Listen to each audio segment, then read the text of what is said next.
Good evening and welcome to the plenary number 3. We have 3 important topics to discuss. The first one about the cocaine, the second about the axis between gut and brain. This is really an important evolvement of the research. And the last topic is the problem of the vaccines, not for COVID, but for opioid dependence. In this way, the results for cocaine is not so good. So far, is not so good, but for opioid, is more simple to do. My good friend Amin will present the first speaker. Thank you, Ikro. Merci, Ikro. I'm so happy to present my friend and colleague Serge Ahmed. Très heureux de présenter Serge Ahmed, que vous connaissez évidemment, puisqu'il boxe sur son territoire aujourd'hui, évidemment, il est du Sud-Ouest. Alors Serge Ahmed, pour ceux qui ne le connaissent pas, à mon avis, ils ne sont pas nombreux, est un chercheur au CNRS. Il a fait toute sa carrière dans les addictions, évidemment il ne serait pas là. Nous l'avons souvent et très souvent appelé à nous parler des addictions au sucre, et c'est un peu grâce à lui que le rationnel scientifique a pu trouver son chemin, puisque le lobby du sucre, évidemment on l'a découvert à travers ses travaux, dit très haut et très fort qu'il n'existe pas d'addiction au sucre. On le sait, rappelle-toi le dernier échange qu'on a eu. Mais Serge Ahmed, évidemment, c'est surtout quelqu'un qui s'est imposé comme étant, alors je le dis évidemment, je vais faire soit des jaloux, soit des gens qui ne vont pas ici à gauche un plaisir. Je pense que c'est l'un des patrons quand même du modèle animal des addictions en France. On est vraiment très heureux que tu nous accueilles finalement dans ta région et surtout que tu prennes la parole et que tu nous rendes un peu moins idiots, surtout moi. Merci bien Serge.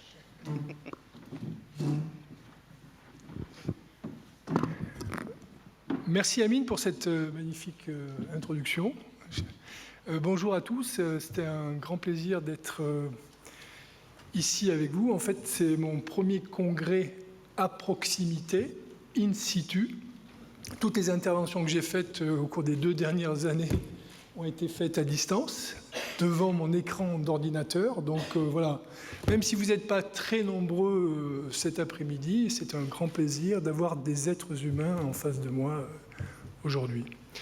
Donc, comme Amine l'a dit, je vais vous parler donc d'addiction à la cocaïne et je vais essayer de vous parler de recherches que nous menons actuellement au laboratoire à Bordeaux sur la perte de contrôle sous influence des effets de la cocaïne.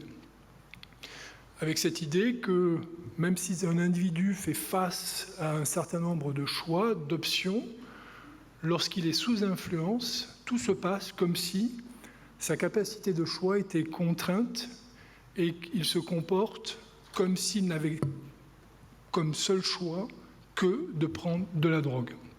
Et on verra qu'au niveau neuronal, les mécanismes qu'on est en train de mettre en évidence suggèrent que la représentation corticale des options est rétrécie en faveur de la prise de cocaïne. Mais ça, que quand on est sous influence. Donc, mais avant d'en arriver là, on va faire un petit détour et disons en caricaturant les choses un peu.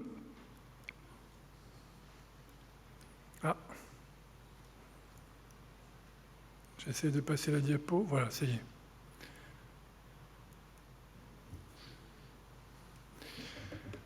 Donc une personne qui essaye de se rétablir, qui essaie de sortir de son addiction à la cocaïne, fait face à au moins 2 difficultés, parmi de nombreuses autres difficultés. La première, c'est de rester abstinent, de faire en sorte de ne pas reprendre de la drogue, et on sait à quel point c'est difficile. La deuxième difficulté, c'est quand justement on a rompu ce désir de rétablissement et qu'on reprend de la cocaïne, c'est de faire en sorte de limiter la consommation lorsqu'on est sous son influence. Et là, c'est particulièrement très difficile. Et moi, aujourd'hui, je vais vous parler de cette perte de contrôle-là quand on est sous l'influence. Et en fait, ça renvoie à un concept de perte de contrôle qui est assez ancien, qui avait été déjà défini par Jelinek dans les années 50. Et donc, je vous rappelle, donc je vais parler avec mon merveilleux accent anglais. Donc, il définissait ça en 1950. The loss of control is effective after the individual has started drug use. The drug user has lost the ability to control the quantity once he has started, but he still can control whether he will take the drug on any occasion or not. Donc en fait, d'après cette définition, la capacité de contrôle, elle est là, mais elle est perdue lorsqu'on est sous influence. Et ça renvoie à un des critères très importants qu'on retrouve finalement dans toutes les révisions du manuel diagnostique et statistique de l'Association américaine de psychiatrie sur la définition d'addiction, c'est ce critère qui est on n'est pas capable, une fois qu'on a commencé à consommer de la drogue, de limiter sa consommation au niveau qu'on avait prévu. Par exemple, je dis je vais boire juste un petit verre et finalement je finis par boire 2 bouteilles. Je vais me prendre une petite dose de cocaïne, mais je vais en consommer pendant 2-3 jours, si j'en ai bien sûr les quantités à proximité. Donc c'est de cette perte de contrôle dont on parle. Et en fait, une étude des différents symptômes et de la façon dont ils interagissent les uns avec les autres, les études des réseaux entre symptômes, montrent que ce critère est en fait au cœur et au centre de tous les autres critères de l'addiction. Et on le retrouve dans, finalement, de nombreuses addictions. Ce n'est pas que l'addiction à la cocaïne, mais également l'addiction à l'alcool, au tabac, au cannabis. Et peut-être la seule exception, c'est les opiacés. Donc, l'idée là, c'est de dire que finalement, lorsqu'on est sous influence, il se passe quelque chose dans notre cerveau qui fait qu'on n'est plus capable de choisir, en fait, alors qu'on a la possibilité de choisir, de ne pas prendre de la drogue, on n'est plus vraiment capable de choisir de ne pas prendre de drogue. Et ça renvoie finalement à...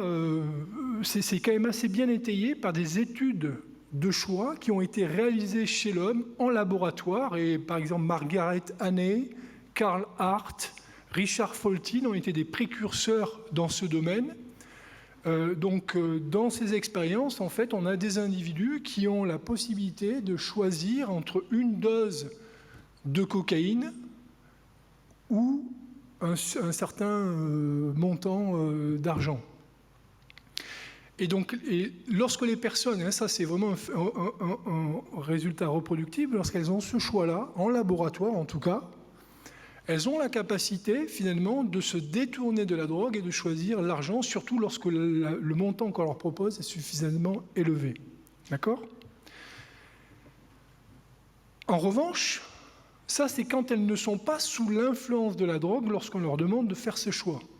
Lorsqu'en début de séance expérimentale, on leur donne une dose de cocaïne, là, elles se mettent à choisir beaucoup plus la cocaïne que l'option alternative. Ça, c'est vrai pour une dose de cocaïne avant la séance de choix, mais ça également, donc ça c'est une très belle expérience qui a été réalisée par Higgins au milieu des années 90, où en fait, là, la dose, c'est pas une dose de cocaïne, mais une dose d'alcool. Et donc, lorsque la personne a le choix entre de l'argent et de la cocaïne, lorsqu'elle est sous l'influence de l'alcool, elle se met à choisir beaucoup plus souvent la cocaïne. Donc là, vous voyez bien que finalement, lorsque le cerveau est sous l'influence de la drogue, au moment du choix, ça biaise en fait ses choix vers une répétition de la prise de drogue. Comme si finalement, comme je le disais tout à l'heure, il y avait une sorte de rétrécissement des options alternatives et la personne avait le sentiment qu'elle n'avait pas d'autre choix que de prendre de la drogue. Alors bien sûr, la grande question que nous on s'est posée, c'est quoi les mécanismes neurobiologiques de cette influence? Et pour ce faire, il a fallu faire un petit détour vers les modèles animaux et essayer de reproduire chez l'animal la situation que l'on observe chez l'homme en laboratoire lorsqu'ils ont le choix. Donc ce que je vous décris ici, c'est juste pour la petite anecdote historique. Le domaine de la recherche scientifique sur les modèles animaux a commencé avec une expérience de choix. Une expérience de choix, en fait, chez des chimpanzés. C'est l'expérience... Pardon, ça saute. Chez le chimpanzé, donc, c'est une expérience qui a été réalisée par Sidney Sprague au laboratoire de New Haven au milieu des années 30. Dans cette expérience, des singes dépendants à la morphine, on leur offrait un choix entre de la morphine ou une récompense alternative. Et là, c'était un morceau de fruits frais, comme un morceau d'orange, un carré d'orange ou un morceau de banane. Et pendant presque, on va dire, 80 ans, cette expérience pionnière n'a pas du tout inspiré.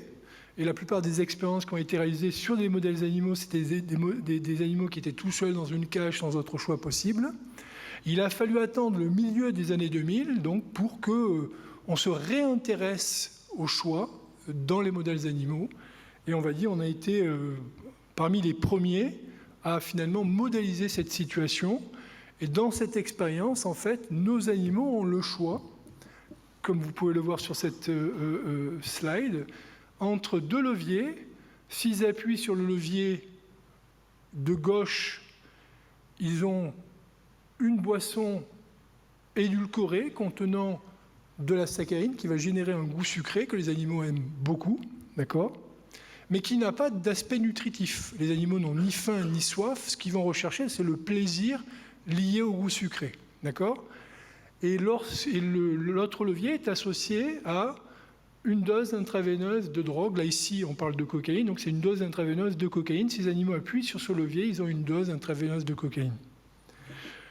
Donc, je vous ai indiqué ici le protocole. Donc, c'est une expérience qu'on appelle une procédure de choix discrète, où toutes les 10 minutes, les animaux ont la possibilité de choisir entre les deux leviers, et ça plusieurs fois dans la séance.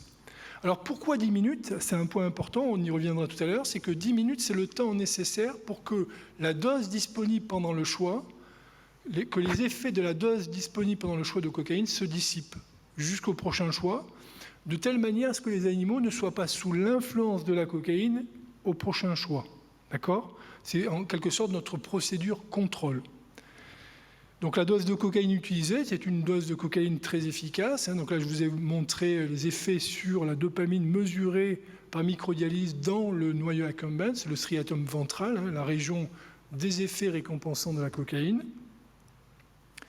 Et donc là, c'est les résultats très rapidement. Donc lorsque les animaux sont testés dans cette procédure, donc ils peuvent choisir entre une récompense alternative qu'ils aiment beaucoup et une dose intraveineuse de cocaïne, et qu'ils ne sont pas sous l'influence de la drogue au moment du choix, vous pouvez constater qu'en fait, ils se comportent comme dans les expériences chez l'homme que je vous ai montré tout à l'heure. La vaste majorité se détourne de la drogue et se mettent à préférer en fait la récompense alternative, indiquant que quand ils ne sont pas sous l'influence de la drogue, ils ont la capacité de choisir la récompense alternative.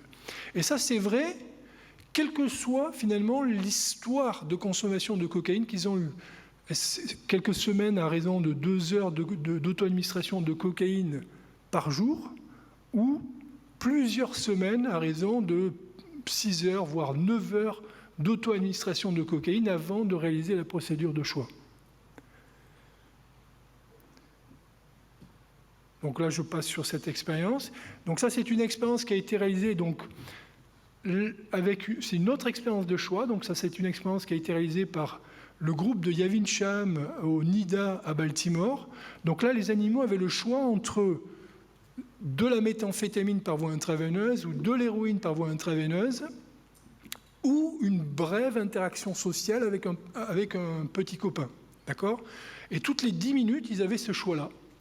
Et même après, on va dire, exposition prolongée aux drogues, que ce soit de l'héroïne ou de la méthamphétamine, les animaux, lorsqu'ils avaient ce choix-là, se détournaient de la drogue pour interagir socialement avec un partenaire.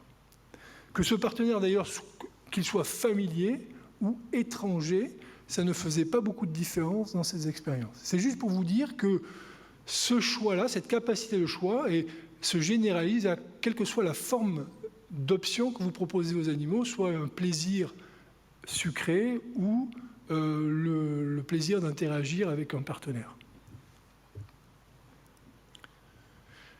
Donc là, très rapidement, je résume. Donc je ne peux pas rentrer dans le détail, mais on a réalisé des tonnes d'expériences avec cette procédure de choix. Donc les résultats que je vous ai montrés sont généralisables, quelle que soit la drogue proposée, que ce soit de la cocaïne, de la méthamphétamine, de la nicotine, de l'héroïne, de la morphine, de l'alcool, des opiacés de synthèse, par exemple de l'oxycodone. Ça n'a pas encore été réalisé avec le cannabis, ça mériterait d'être fait. Quelle que soit l'histoire des animaux, qu'ils soient naïfs avant d'être testés en choix, qu'ils aient une expérience limitée de consommation de drogue, qu'ils aient une expérience étendue, qu'ils aient développé différents symptômes d'addiction, face à ce choix, dans les conditions que je vous ai décrites tout à l'heure, les animaux se détournent et préfèrent la récompense alternative à la drogue. C'est a été observé quelles que soient les options alternatives proposées, quel que soit le sexe des individus testés et quel que soit leur âge. Ça a été observé chez des adultes et également chez des adolescents. Donc, lorsqu'au moment du choix, les individus, même s'ils ont une expérience de consommation de drogue de plusieurs semaines prolongée, lorsqu'ils ne sont pas sous influence, ils choisissent la récompense alternative et ils se détournent de la drogue. Et quand je dis ils se détournent de la drogue, ça peut durer des semaines. Si vous continuez à les tester en choix pendant des semaines, ils ne vont pas prendre de la drogue pendant des semaines. D'accord ? Donc, ce qui démontre bien que quand les individus ne sont pas sous influence, ils ont cette capacité finalement de se détourner de la drogue pour finalement choisir une autre récompense. Donc ça, c'est quand ils ne sont pas sous influence. Que se passe-t-il quand ils sont sous l'influence de la cocaïne ? Donc pour pouvoir tester cette hypothèse, nous avons, répondre à cette question, ce que nous avons fait, c'est que nous avons développé donc une expérience dans laquelle, quelques minutes avant que les animaux aient le choix, on leur a administré à leur insu une dose intraveineuse de cocaïne. Donc elle n'était ni signalée, ni dépendante du comportement de l'animal, on les mettait juste sous l'influence de la drogue au moment du choix. Et là, quand on a fait ça, ce qu'on a observé, c'est qu'on a changé complètement le choix des animaux, et lorsque la dose de cocaïne augmentait, avant le choix, on poussait les animaux à changer leur préférence de la récompense alternative vers la drogue, et à la dose la plus forte, vers un choix quasi exclusif pour la drogue. Ce qui est intéressant, c'est que, alors je ne sais pas si je peux le pointer comme ça, c'est cet effet de l'influence est immédiat. C'est-à-dire qu'il n'y a pas d'apprentissage. Et dès que vous mettez l'animal sous influence, bouf, vous voyez le changement de préférence. D'accord ? Et ce changement de préférence dure autant que vous maintenez l'influence au moment du choix. En revanche, dès que vous interrompez ces injections passives qui précèdent le moment du choix, la préférence revient automatiquement vers la récompense alternative, démontrant bien que c'est l'influence de la drogue au moment du choix qui détermine le choix de l'animal en faveur de la drogue. Donc là, c'est juste une variante de l'expérience pour vous montrer la rapidité de cette influence. Donc dans cette expérience, les 8 premiers choix étaient réalisés alors que les animaux n'étaient pas sous influence, et les 8 choix suivants étaient réalisés alors que les animaux étaient sous l'influence d'une dose de cocaïne administrée de manière passive à l'insu des individus. Comme vous pouvez le voir, dès la première dose passive, on voit déjà le changement de préférence qui devient maximal au bout de la deuxième dose. Donc c'est très rapide. Donc ce qu'on a essayé de faire maintenant, c'est d'essayer de voir au niveau neuronal qu'est-ce qu'on peut dire justement de cette influence de la drogue et comment elle peut s'expliquer au niveau neurobiologique. Donc dans un premier temps, ce qu'on a fait, c'est qu'on a, donc ça c'est les travaux du docteur Cain Guillem au laboratoire. Donc elle a développé tout un dispositif d'enregistrement de l'activité électrique des neurones du cortex orbitofrontal in vivo lorsque les animaux réalisent leur choix. Donc je vous rappelle rapidement que le cortex orbitofrontal, c'est une région ventrale du cortex préfrontal qui est impliquée finalement dans la prise de décision, tout ce qui est considération des différentes options, dans l'attribution de valeur aux différentes options et dans le choix. Et donc ce qu'elle a fait, c'est qu'elle a enregistré les neurones dans cette région, alors que les animaux étaient en train de choisir entre une récompense alternative et une dose de cocaïne. Donc très rapidement, ce qu'elle a pu mettre en évidence, c'est que les neurones, en fait, dans le cortex orbitofrontal, se mettent à décharger au moment où les animaux, en fait, prennent la décision d'aller appuyer sur le levier pour obtenir une dose de cocaïne ou la récompense alternative. Et elle a pu observer, en fait, 3 catégories de neurones. Des neurones qui vont entrer en activité spécifiquement quand les animaux vont choisir la drogue, on va les appeler les neurones cocaïne. Des neurones qui vont entrer en activité spécifiquement quand les animaux vont choisir la récompense alternative. Elle a aussi observé des neurones qui finalement déchargeaient autant pour les 2 options. On va mettre de côté ces neurones pour l'instant.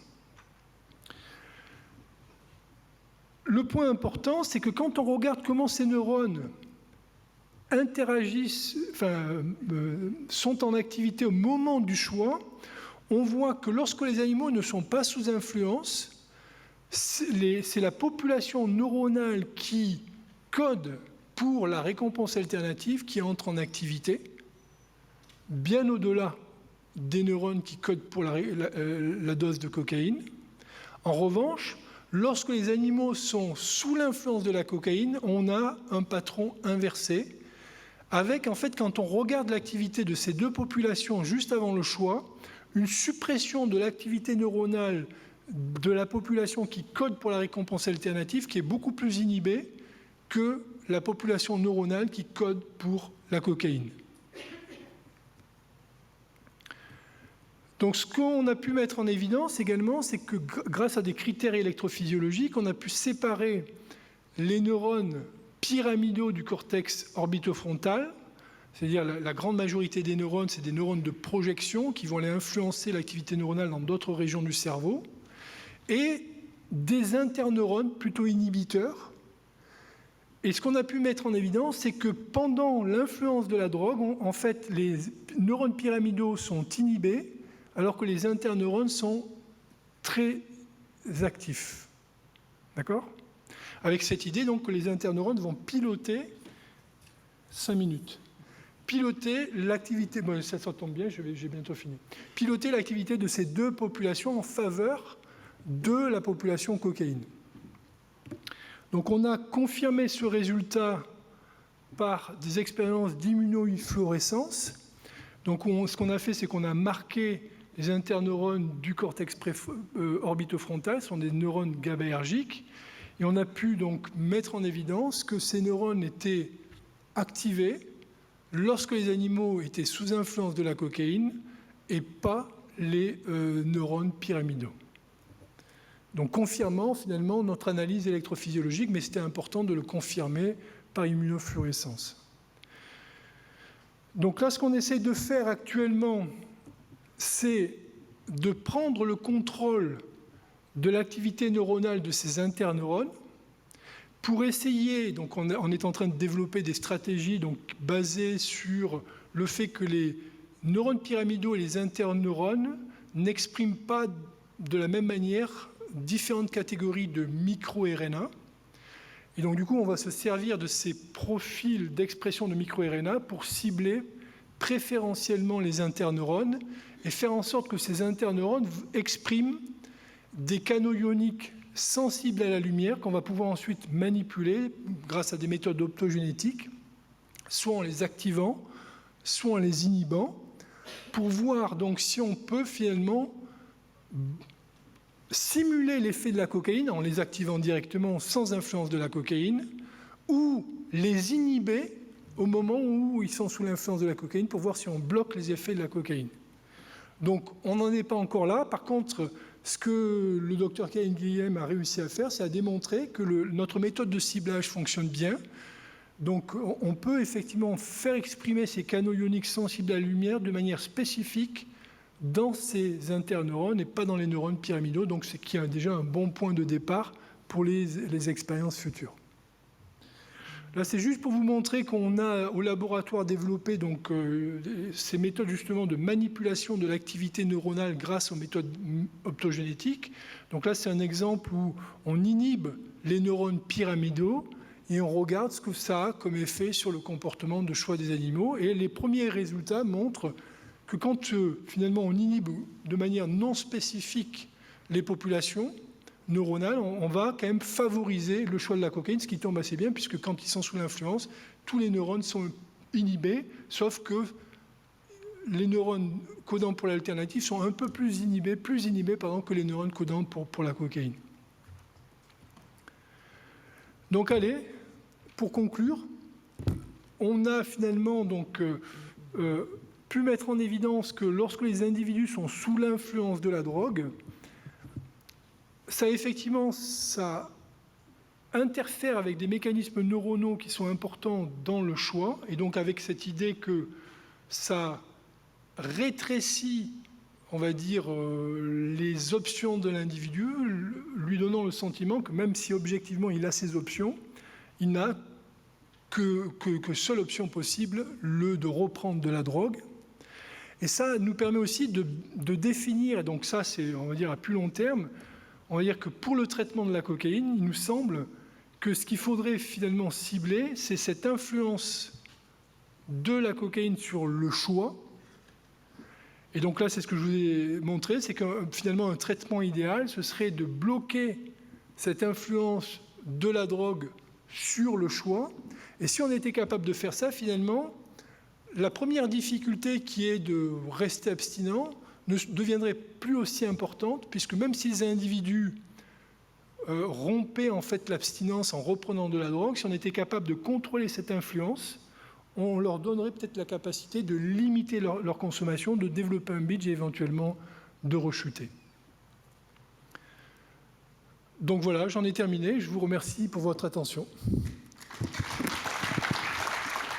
Hello. I am happy to introduce to you Dr. Sandra Comer. Dr. Sandra Comer is a professor of neurobiology in the Department of Psychiatry at Columbia University.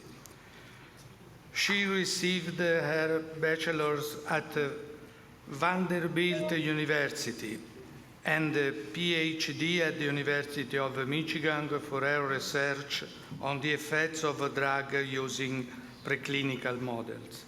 Dr. Comer is director of the opioid laboratory in the Division of Substance Use Disorder, and her current research focuses on the clinical testing of a medication for treating opioid use disorder, methods to maximize the use of naloxone by opioid users, and evaluations of the comparative abuse liability of prescribed pain medication. Dr. Comer served as president of the College on Problems of Drug Dependence, the longest-standing scholarly society in the U.S., devoted to research on substance use disorder, and currently is the public policy officer for CPDD. She joined the expert advisory panel on drug dependence for the WHO and has over 150 publications in substance use disorder. Thanks for accepting to come, and the line is yours.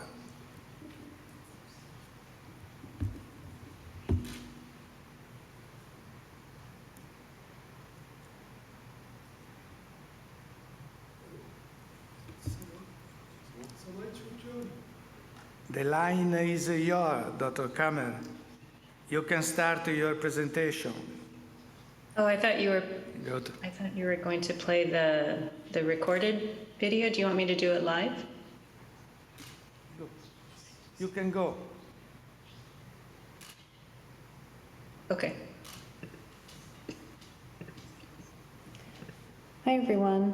I'd like to thank the meeting organizers for giving me the opportunity to present our work. I'm sorry I couldn't be there in person, but I hope you enjoy the presentation anyways. So let me share my screen. So I'm going to be talking to you today about some ongoing work that we have on developing vaccines for treating opioid use disorder. This is very much a team effort. These vaccines were developed by Dr. Marco Pravatoni and his colleagues at the University of Minnesota. All of the original research that I'll be presenting today was supported by NIDA, and here are some of my other disclosures. So you may be wondering why we're interested in developing vaccines when we have several other effective medications for treating opioid use disorder and overdose. So I'll go over with you what the clinical advantages are and some of the potential concerns, as well as some of the regulatory hurdles that we've encountered along the way. So the idea is that a series of injections will be given over several months in order to achieve maximal antibody production. So in a person who has been fully vaccinated, if they choose to use oxycodone again, for example, this is the first vaccine that we're developing, is one that's targeting oxycodone, then the antibodies that have been generated will bind the oxycodone and prevent it from getting into the brain. So that's sort of the general idea. We started with 2 vaccines, one that targets oxycodone and its other opioids that are chemically similar, including hydrocodone and oxymorphone. We also are working with this morphine vaccine that targets heroin, 6-acetylmorphine, and morphine. So the idea is that there would be a multivalent vaccine that targets oxycodone, one that targets heroin. We're also developing one that targets fentanyl and its analogs. And then, you know, whatever else comes along could also be added to the list. So just wanted to remind you to get your flu shot. So these are data that were collected in rodents showing how this vaccine works. So along the top panels, I'm showing you the serum oxycodone levels. So serum levels increase and brain levels decrease. This is with a higher and a lower dose of oxycodone. So with both doses, you get these, we get these substantial decreases in brain oxycodone levels. In animals that were vaccinated before training, they never developed oxycodone self-administration compared to the control animals. And in separate studies, we're looking at ongoing oxycodone self-administration. We also see an effect of the vaccine. So in terms of how it fits in the treatment options for opioid use disorder, people often start with recreational use of opioids, often taken orally, that progresses to daily use, and then eventually, may shift to intranasal use, to intravenous use, and ultimately, hopefully the person will be interested in going on to a maintenance medication like buprenorphine, methadone, or naltrexone. And unfortunately, all too often, they will relapse. So a vaccine could be effective in preventing the progression from recreational to daily use of opioids. And it could be targeting, the progression from mild to severe. It could also be used as a treatment medication and as somewhat of a safety net in terms of patients who relapse. And at all of these stages, vaccine could be used for, preventing fatal or non-fatal overdose. So it can prevent the development of opioid use disorder. It can be used as a standalone medication. It can be used as adjuncts to other medications. It can prevent relapse if somebody stops taking one of these other medications. And hopefully it can reduce fatal overdoses. So in terms of the pros and cons of the vaccine compared to agonist maintenance or sustained release naltrexone, we know that these two approaches are effective. We haven't yet tested the vaccine here. With regard to transitioning patients onto the treatment medication, it's easy to transition, especially something like methadone from heroin or fentanyl. With sustained release naltrexone, this is one of the biggest clinical hurdles, is that patients have to be detoxed first. With the vaccine, that should be easy because you don't need to detox them.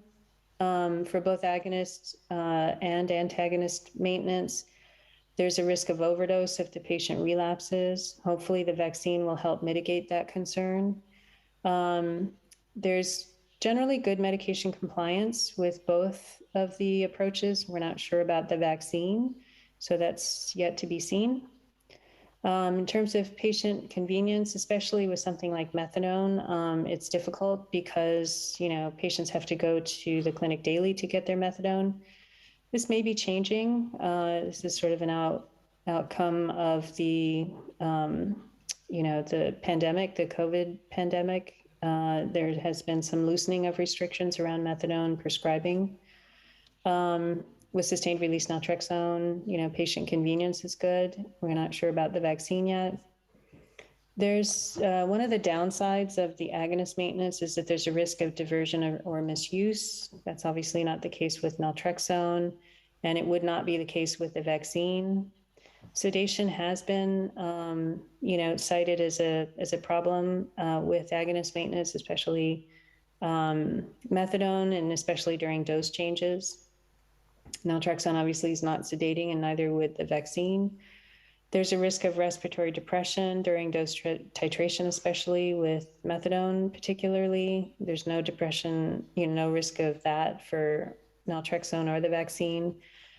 There's a child safety risk, and that's not the case with the vaccine or with naltrexone. So one of the concerns that the FDA had was the potential of the vaccine to block endogenous peptides. And so we're measuring that in our study right now. They were worried about the potential of the vaccine to block the rewarding effects of opioids, but not their respiratory depressant effects. We don't think that that's going to be a concern because if it's just preventing the opioid from getting into the brain, it'll block both effects equally. They were worried about compensatory use of opioids that'll result in increased toxicity. This was also a theoretical concern with naltrexone, but it has not been a real clinical concern here, and we don't think that this will happen with the vaccine either. They're worried about altered opioid pharmacokinetics and pharmacodynamics in vaccinated individuals, so we're measuring that in our study. They also were very emphatic about requiring us to test the vaccine in patients who currently meet criteria for opioid use disorder. So our design is primarily related to safety. So this is a phase 1 study. We are also measuring immune responses as a second aim. And then we're also measuring preliminary efficacy. So we're looking at average peak ratings of drug liking as our primary endpoint for the efficacy. Participants are men and women, 18 to 59 years. They meet criteria for moderate to severe opioid use disorder and are physically dependent on opioids. They're not seeking treatment for their drug use. Their opioid of choice, if it's their opioid of choice is oxycodone or structurally related opioids, we are not accepting them into the study because we don't want to drive them to using something that's more toxic like fentanyl or heroin. If they have any sensitivity, allergy, or contraindications to opioids or any of the components of the vaccine, they can't have acute HIV or active tuberculosis or any other immunocompromising diseases. They can't have previous severe unexpected adverse reactions to a vaccine, including GBS. and they can't be using steroids, antihistamines, or other immunosuppressive agents or other medications within 30 days prior to receiving the vaccine. So this is a mixed within and between subjects design. So each subject will serve as his or her own control, pre-vaccination and repeatedly post-vaccinations. Assessments will be made. The between groups variable is the dose of the vaccine. So we'll be testing alum as the control and a low dose and a high dose of the vaccine. We'll randomize them to in a 2-to-1 fashion to either active or control at each of the dose levels. So there will be both inpatient and outpatient periods. And during the inpatient periods, we'll be testing the effects of oxycodone as the target drug. And fentanyl, oh, actually it's heroin, we switched it to as the control. And then lactose powder. So the participants will receive it intranasally. And this study will be conducted clinically at Columbia and also at Clinilabs, which is a contract research organization. So we'll be monitoring both immunological and pharmacokinetic responses. And those data will be collected at the University of Minnesota. So this is what we'll be doing, or this is what we are doing now, actually. So the participant gets a series of vaccinations, every 3 weeks initially, and then they'll get a booster shot at 18 weeks. We'll have 3 inpatient periods. We'll collect this as a baseline. So this one will be after the 3rd vaccination, when we expect to see good antibody levels. And then again, we'll measure the oxycodone effects at the end.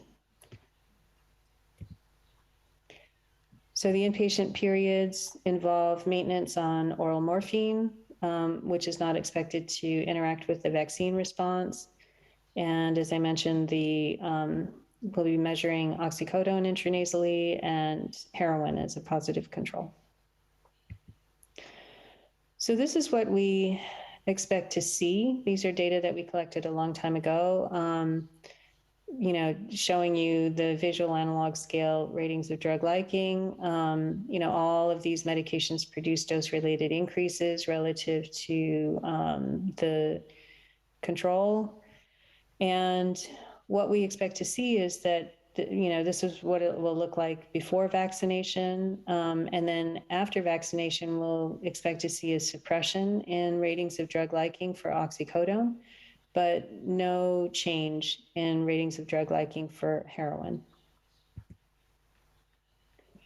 So one of the challenges that we face with this approach is the inter-individual variability in antibody response or the immune response. So there have been a couple of other vaccines that have made it to clinical testing, including nicotine and cocaine vaccines. And for both of these approaches, they ultimately failed in clinical testing. And we showed that, or the investigators who were examining these approaches showed that in about 30% of the participants who were immunized, they had a good clinical response. So of these 30% that showed a good immune response, we also saw reductions in cigarette smoking and cocaine use. But but there was just overall, there was too much variability. So some people didn't generate a very good antibody response at all. So one of the things that we're doing in our study is to try to find a biomarker that may allow us to identify participants beforehand who would be a good responder for the vaccine. So, we're concentrating on the B and T cell responses before vaccination, and looking at the effects of the vaccines on these, on these cells, and to see whether or not they're correlated with good antibody response and efficacy in reducing the drug distribution to the brain, and also reductions in behavior. So this is kind of what I want to show you some data on that we have now. So these are data that were collected in rodents. So here I'm showing you that the oxy-KLH is efficacious in blocking the ability of oxycodone to get to the brain. So these are brain levels of oxycodone in control animals compared to vaccinated animals. And you can see that there's a fair amount of variability in how well the vaccine seems to be working. So this is, post-vaccination, the antibody titers versus the efficacy. So the ones that have the highest titers are the ones that show the best ability to reduce the oxycodone from getting into the brain.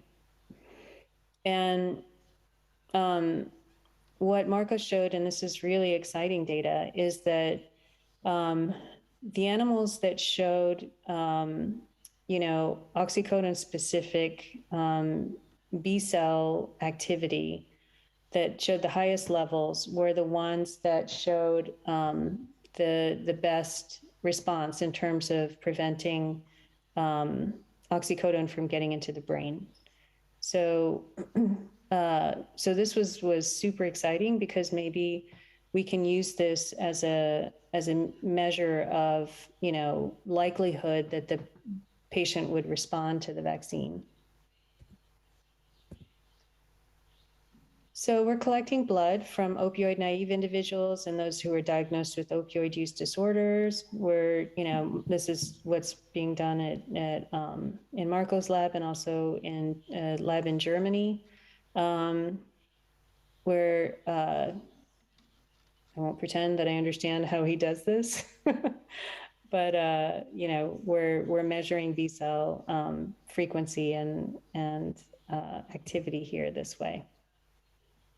So what we're demonstrating is that, in naive individuals compared to those with opioid use disorders, that the number of oxycodone-specific B cells is increased. And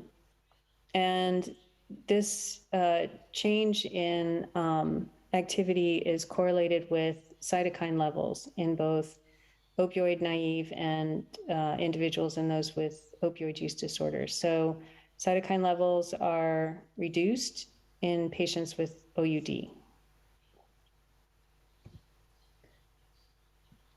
And what we have discovered is that the cytokine levels appear to be correlated with heroin use in patients with opioid use disorder. Obviously, it is not correlated with opioid naive, because these are not opioid users. But for many of these cytokines that we examined, there's a positive correlation. So those with, higher cytokine levels are showing greater uses of heroin. So what we're hoping to see is that, or what we're concluding so far from this part of our research, is that there's greater variability in oxycodone-specific B cells in current opioid users compared to controls. We've demonstrated that cytokine expression is suppressed in individuals with OUD, and that the amount of heroin use is positively correlated with cytokine expression. So we think that B cell activity, cytokine expression, and self-reported opioid use may be useful as biomarkers for predicting vaccine efficacy. And if this ends up holding up, then it could be used as a way of identifying patients before vaccination who may be good responders. So I'd like to thank a lot of people in my lab for helping collect these data. And this is a lab from University of Minnesota, and this is Marco Pravatoni here. So thank you for your attention. Thank you. Thank you very much, Sandra. Thank you. Thank you very much. Nous avons quelques minutes pour éventuellement poser des questions. Je vous propose de privilégier les questions à Sandra Comer qui est très loin, pour ceux qui souhaitent en poser. Et puis évidemment, nos experts ici à Biarritz se feront plaisir de répondre à vos questions. Bernard. Merci Madame pour ce très bel exposé. Je voulais vous poser deux questions. La première, c'est que vous supposez qu'il y a structurellement des homologies entre l'héroïne, l'oxycodone et les encéphalines, par exemple. En termes de reconnaissance moléculaire, c'est assez peu probable. Donc, si vous voulez faire un vaccin contre l'oxycodone, aucun problème. Vous ne reconnaîtrez pas l'héroïne et probablement pas, encore moins, les encéphalines, par exemple. Mais ça, c'est ma première question. La seconde, c'est qu'est-ce que vous pensez avoir comme durée d'action des anticorps contre l'oxycodone, par exemple, et quelle est la durée d'immunisation contre cette substance? Merci, Madame. I'm so sorry. If you had a question, I would need a translator. I don't have any headphones, unfortunately. Okay. Just a moment. We are going to translate the question with Rafael. The first question was that if you suppose that there is taking into account the molecular characteristic of heroin, fentanyl, oxycodone, and enkephalins, and this molecular formula of these molecules is really different, how do you expect that your vaccine will be able to produce antibodies against oxycodone and such a different molecule such as heroin, enkephalins, or fentanyl? That was the first question. And the second question was, what was the expected duration of the immunization the immunization procedure that you use? Okay, so thank you. Yes, you're absolutely correct that the vaccine will target a particular chemical structure. So the oxycodone vaccine, based on the animal studies, appears to be effective in blocking the effects of oxycodone and chemically similar opioids like hydrocodone and oxymorphone. And it doesn't produce as good of a response against heroin or fentanyl, for example. So that's why, the multivalent vaccine concept is where we're going. We expect to need something like an oxycodone vaccine, a heroin vaccine, a fentanyl vaccine, and now edenidazine is another opioid that has a different chemical structure, and we would eventually have to make a vaccine targeting that if this approach, if it becomes widely used. So that's what has been the challenge, in terms of vaccine development for opioids, because they all target the mu receptor, but they have different chemical structures. So that's the downside of this approach. The upside is that we can also develop a multivalent vaccine that includes other drugs of abuse. So there's nothing to prevent us from having a vaccine that targets cocaine or methamphetamine and put it all in one multivalent vaccine. So the concept would be similar to a flu vaccine, right? which targets multiple viruses. And every year we don't know which virus is going to be dominant. And so we kind of make a guess about which components of the flu vaccine will be used that year. So this is kind of similar to that. The second part, what was the second part of the question? The duration of the immunization. Yeah. So I assume you're asking how long the antibody response is expected to be. We don't know that yet for sure, but what we're expecting is that it should be effective for several months. At least that's what we're hoping will happen. And we're measuring the time course of the antibody response in our current study for up to, I think, 3 or 4 months after the last vaccine.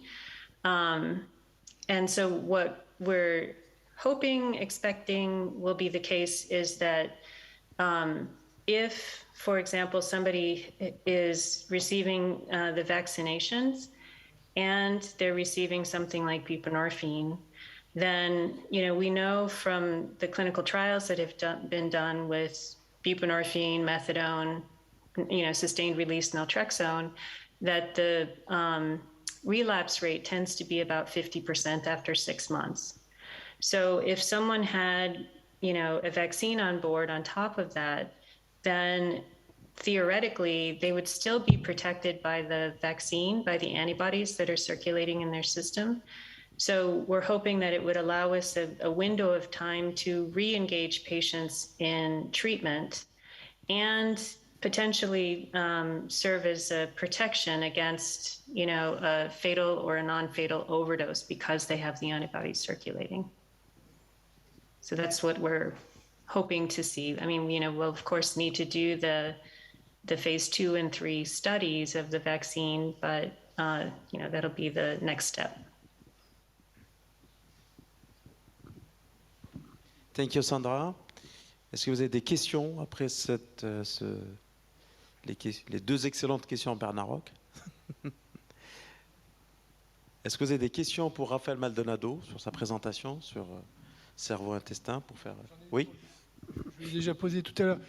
Tu nous as montré le transfert de déficit cognitif de l'homme à l'animal. J'aurais voulu savoir si on ne peut pas transférer le langage de l'homme, des fonctions cognitives plus positives.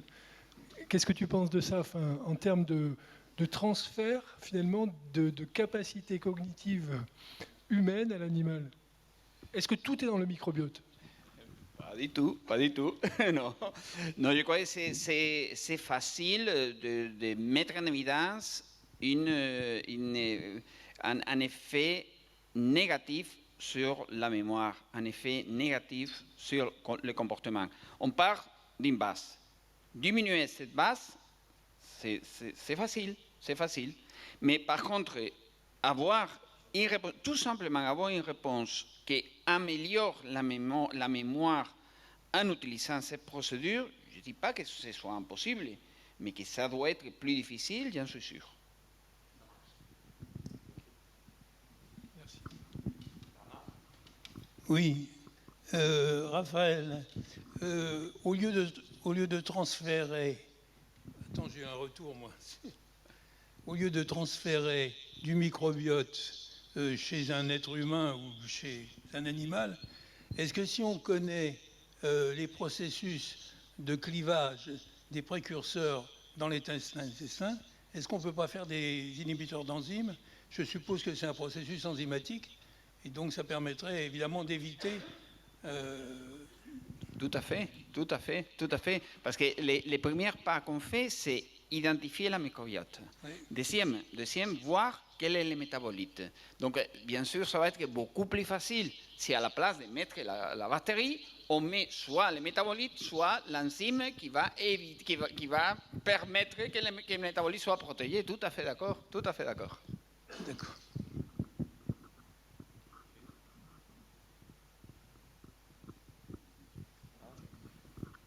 D'autres questions? C'est une question pour Serge. Oui, très bien. Heureusement que tu es là, Bernard. Hein. Je m'excuse, j'en pose peut-être un peu trop, mais moi j'ai été très impressionné par votre concept. Donc, rappelez-moi son titre, je l'ai plus dans la tête. Rétrécissement cortical. Voilà, c'est ça. Des options pendant le choix. C'est ça. Mais dans ce schéma-là et dans cette technique, qu'en est-il de la sécrétion naturelle des endorphines, dont on sait qu'ils ont évidemment des fonctions de récompense? Donc ça, c'est une très bonne question. Donc on a aussi testé l'influence, donc alors pas des endorphines, hein, mais d'un opiacé au moment du choix, sur un choix entre une récompense alternative et de l'héroïne, par exemple. Et en fait, on a un profil opposé. C'est-à-dire que, donc là, pour l'instant, on l'a testé qu'avec une récompense alternative édulcorée. D'accord ?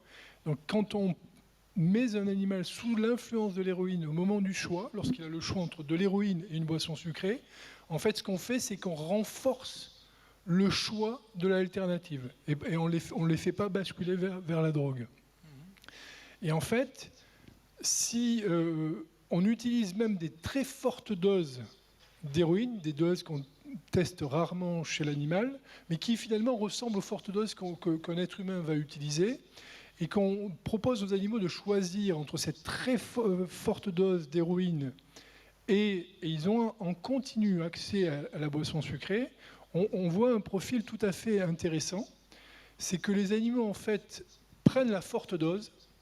Pendant 40 minutes, ils sont stun. Au moment où ils sortent de l'influence de la drogue, ils se mettent à fond sur la boisson sucrée. Ils en consomment des volumes vraiment anormalement élevés. Et une fois qu'ils ont bu, ils vont se refaire une grosse dose d'héroïne et ils vont répéter ça pendant des heures et des heures. Et à la fin, le volume bu, c'est quasiment 5 fois le volume que normalement ils boivent en fait dans la journée. Et si vous les testez très longtemps comme ça, en fait, ça peut induire des conséquences négatives sur leur physiologie parce que finalement, voilà, c'est excessif comme consommation de boissons sucrées. Et en fait, en discutant donc avec des personnes qui sont... donc c'était juste une observation, enfin, c'était par hasard, mais ils m'avaient invité à faire un topo donc, sur ces expériences de choix avec la boisson sucrée. Donc c'était à la Case, à Bordeaux. Et donc les personnes, en fait, rapportaient que les personnes qui étaient sous méthadone avaient tendance à mettre des quantités excessives de sucre dans leur café lorsqu'ils visitaient en fait l'institution. Et du coup, ils avaient adopté comme règle de mettre le sucre sous clé pour éviter qu'en fait ces personnes consomment trop de sucre. Et donc du coup, ça suggère qu'effectivement, contrairement aux stimulants, les opiacés ont plutôt tendance à renforcer finalement le choix de l'alternative dans ce contexte-là. Mais ça, c'est pour la boisson sucrée.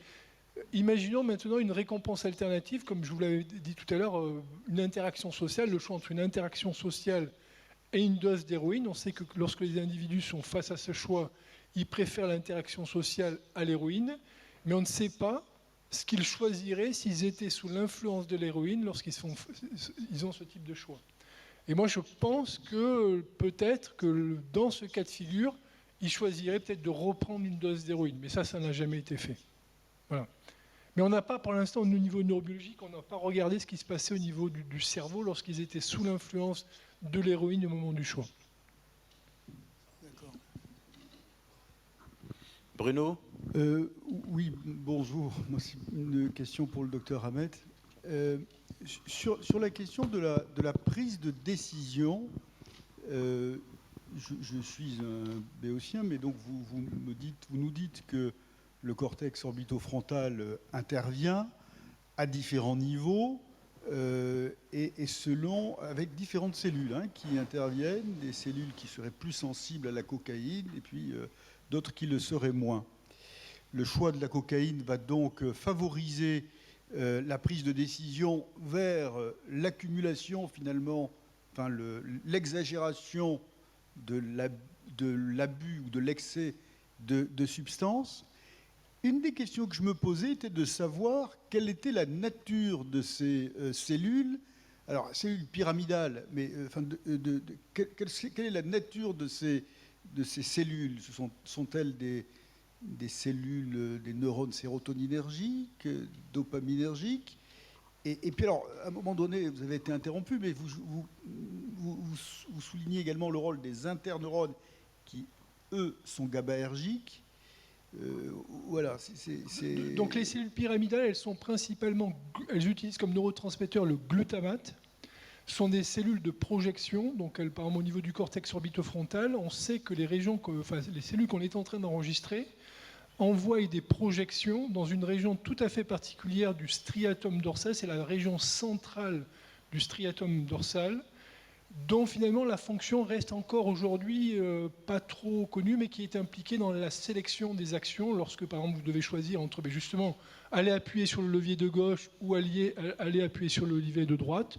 On peut imaginer que la prise de décision qui est réalisée au niveau du cortex orbitofrontal, donc il va y avoir les cellules qui codent la cocaïne vont devenir dominantes sous l'influence, elles vont envoyer un signal plus fort sur ces cellules dans le striatum dorsal qui va finalement contrôler le choix d'aller appuyer sur le levier de droite pour recevoir une dose intraveineuse de cocaïne.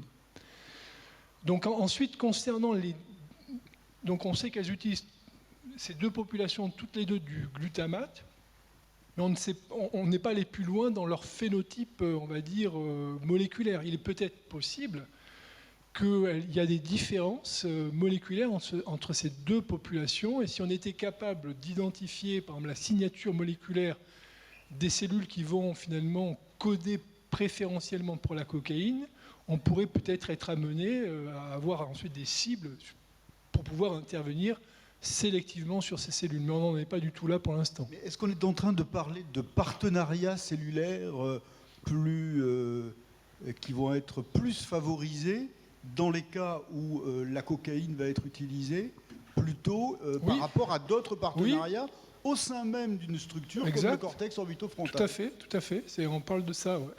Elles sont toutes ces cellules. Justement, c'est pour ça que les interneurones sont importants, puisque justement les interneurones, il y en a beaucoup moins que les cellules pyramidales, mais en fait ils innervent ces cellules pyramidales, et donc du coup il y a des phénomènes d'inhibition, on va dire, relativement dynamiques qui peuvent entraîner le fait qu'une population prenne le dessus sur une autre au moment du choix et faire basculer justement le choix vers une option plutôt qu'une autre. Et lorsqu'on est sous l'influence de la cocaïne, mais ça c'est ce qu'on est en train de décortiquer actuellement, c'est que ces interneurones donneraient, on va dire, la main sur les populations qui codent pour le choix de la cocaïne au détriment des autres populations. Voilà, ça on en est à peu près sûr. Mais après, comment ça se passe dynamiquement, ça on ne sait pas encore. Merci. Une dernière question, parce qu'on doit respecter la pause, et pour les sessions qui viennent. Michael Nassila. Petite question pour Serge, qui décortique le cortex. Je me demandais si... Là, on se focalise essentiellement finalement sur le cortex, et c'est une administration passive de cocaïne. Et tout se passe comme si finalement c'est de l'impulsivité ou de la prise de décision. Est-ce que tu as déjà regardé si en injectant par exemple un agoniste dopaminergique, tu as la même chose? Ou si là, il y a les effets aussi interoceptifs de la cocaïne qui jouent. Enfin, la question, c'est est-ce que c'est purement finalement une région corticale qui joue? Il y a aussi d'autres effets de la cocaïne, par exemple sur les neurones dopaminergiques. Oui, donc ouais, tout à fait.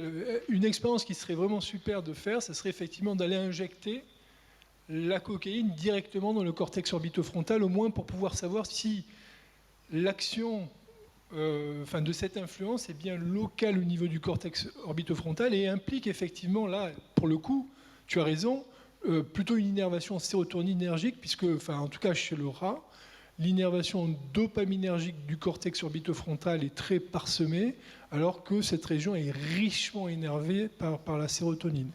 Et on peut imaginer qu'effectivement, c'est en impliquant la sérotonine dans le cortex orbitofrontal, qu'on va activer préférentiellement ces interneurones. Et donc du coup, voilà, donc après, il faudrait antagoniser.